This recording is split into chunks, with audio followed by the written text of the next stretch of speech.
And at the same time, I was being provoked by all these colleagues who said, Milton Keynes is a cultural desert. We are not going to go and live there. And I couldn't understand how they were saying it was a cultural desert, because we were living in Bletchley. We could see the brass bands marching up and down the street. We could hear the Salvation Army playing. They went past the end of our drive. I could see children going around lugging their violins and their guitars.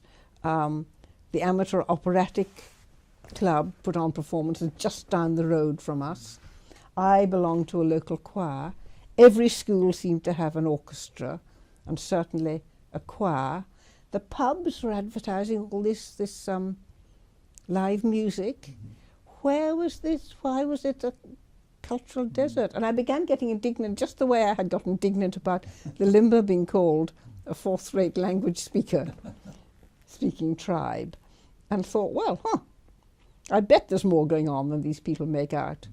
And so I kind of just started on it, and found, I mean, even a million times more than I had expected, even from my kind of anthropological feeling that if you do with ethnography, you're going to unpack an awful lot more than outsiders realise is going on. You know, people are active, they've got their culture, they've got their symbolism and so on.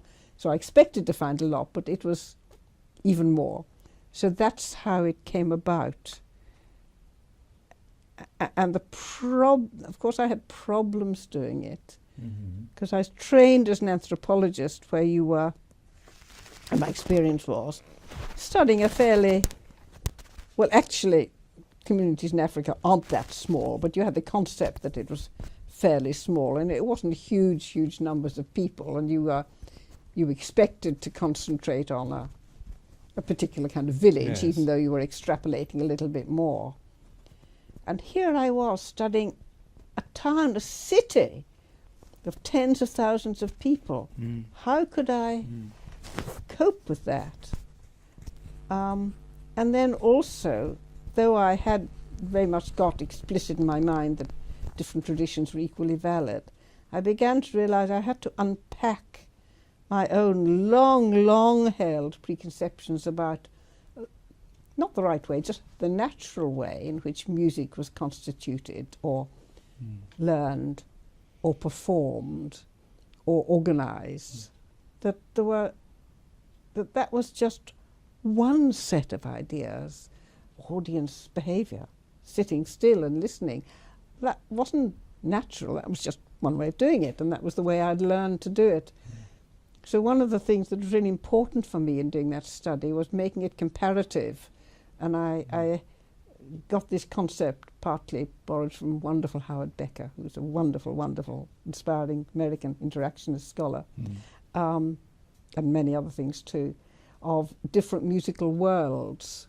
So there was the classical world, there was the jazz world, there was the rock and pop world, there was the brass band world. A certain overlaps, and that was to oversimplify, and I also kind of did a critique of that within the book, but it was one way of gathering together the differences and the contrasts and the similarities and highlighting them, and also making the point, which to me was really important, that each of these worlds was authentic and valid in its own right, and the people who upheld it,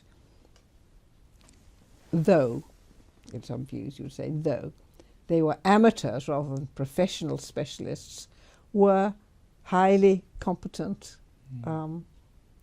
active people in their own right, and that their music was extremely important part of their lives, though part-time, though amateur. It was part of their reality in the world.